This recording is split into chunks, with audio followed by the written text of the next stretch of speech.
एक राजा को अपनी प्रजा की देखरेख करनी होती है, लेकिन अगर राजा अभिमानी और कर वसूली करने वाला और अपने शौक में ही डूबा हो तो प्रजा को बहुत दुख झेलना पड़ता है।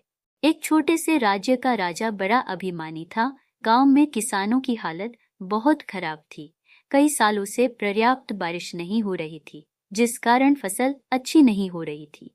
लेकिन फिर भी वह अपनी प्रजा की तरफ बिल्कुल भी ध्यान नहीं दे रहा था। वह अपनी ही मस्ती में मस्त रहता था। गांव के गरीब किसान बहुत परेशान थे। उनके पास खेती करने के लिए पर्याप्त धन नहीं था और दूसरी आवश्यक वस्तुओं को जुटाने में भी बहुत परेशानी हो रही थी। वो इस बात से परेशान थे कि अगर यही हाल चलता रहा तो एक दिन आएगा जब उनके मवेशी, बैल और गाय वो भी नहीं रहेंगे। इसकी सूचना राजा को भी थी, लेकिन राजा अपने दरबार में ही रहता था और तरह तरह के खेल नाटक का आयोजन करता रहता था। अपनी शौक की चीजों में वह धन को उड़ाता रहता था और उसे अनोखी वस्तुओं को एकत्रित करने का बहुत शौक था।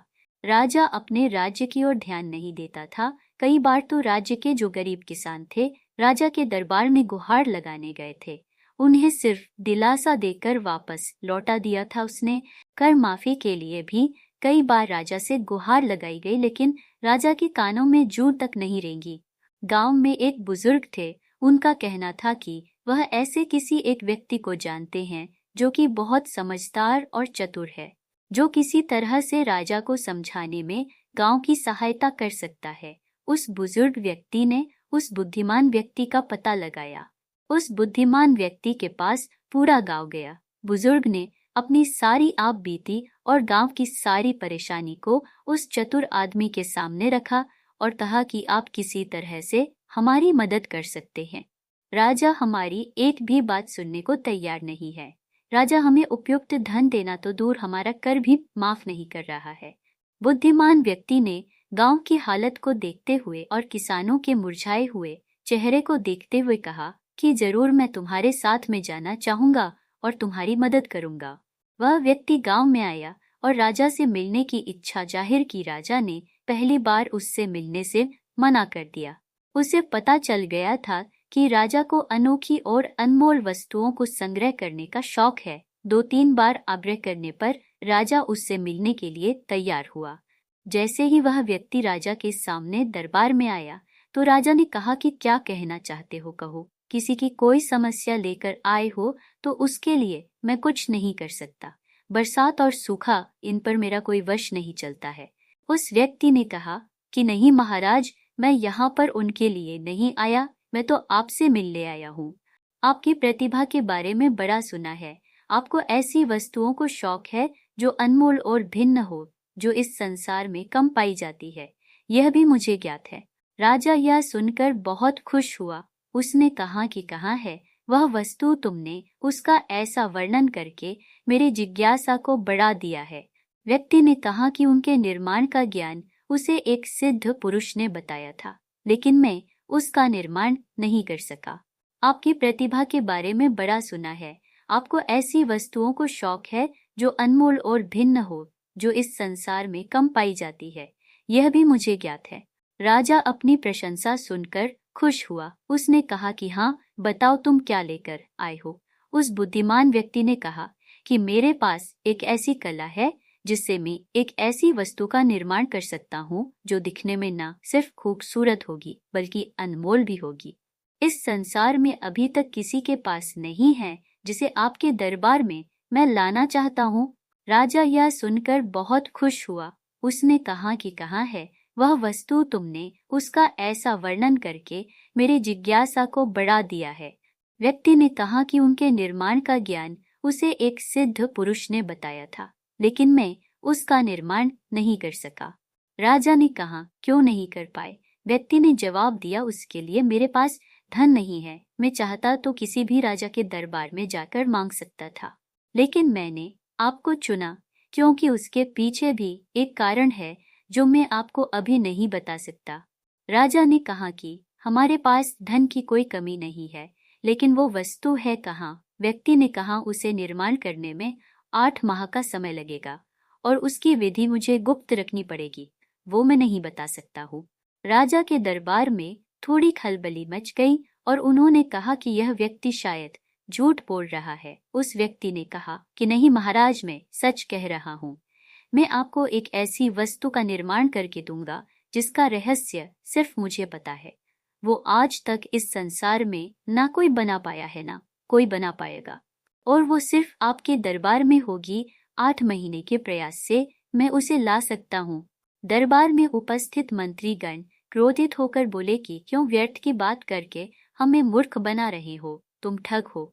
सभी के विरोध के बाद में व्यक्ति चुपचाप उनकी बातें सुनता रहा और मंद मंद मुस्कुराता रहा। उसकी मुस्कान और आत्मविश्वास को राजा देख रहा था। वो बिल्कुल भी भयभीत नहीं था। राजा ने कहा कि ठीक है, तुम्हें जितना धन चाहिए तुम लेकर जा सकते हो, लेकिन अगर 8 महीने के बाद वो वस्तु नहीं मिली या तुमने राज्य छोड़ने का प्रयास किया तो तुम्हें मृत्यु दंड दिया जाएगा। उस व्यक्ति ने कहा कि जो आप मुझे दंड देना चाहे वो मुझे स्वीकार होगा, लेकिन अगर वस्तु आपको पसंद आई तो आप मुझे मुंह मांगा उपहार देंगे। राजा ने उसकी शर्त को मान लिया और आदेश दिया कि उसे जब जितना धन और दूसरी सामग्री चाहिए दे दी जाए।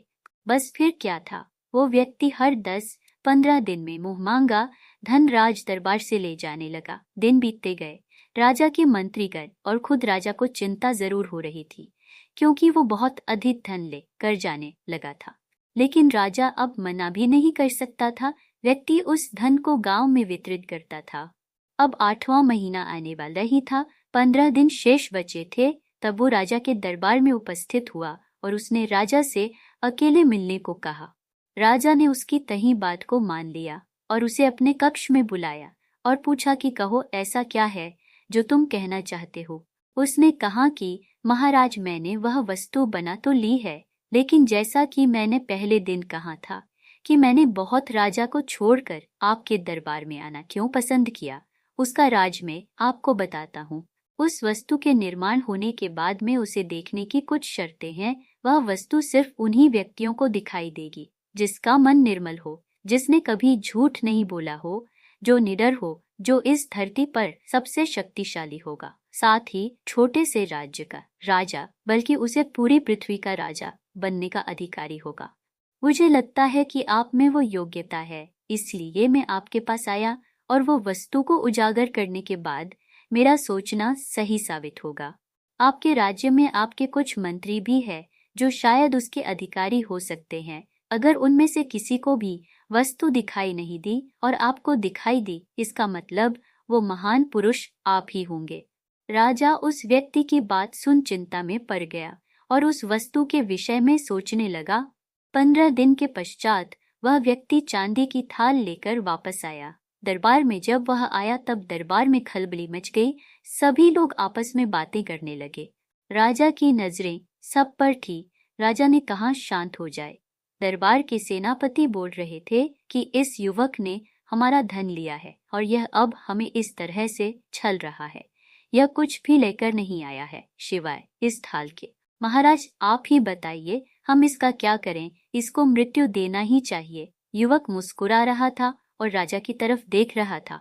राजा कुछ बोल ही नहीं पा रहा था और तब राजा को युवक की बोली हुई वह बातें याद आ रही थी। राजा को भी उस थाल में कुछ दिखाई नहीं दे रहा था। कुछ देर बाद राजा अपने सिंहासन से उठ कर आया और उस व्यक्ति के सामने जाकर बोला, बहुत ही अद्भुत, वाह, ऐसा मैंने पहले नहीं देखा। वह व्यक्ति बोला कि आप ही है इसके और इस धरा के अधिकारी, सबसे शक्तिशाली हैं। कृपया इसे ग्रहण करें और मुझे आज्ञा दें। राजा ने उसे खुश होकर उसे और धन दे दिया।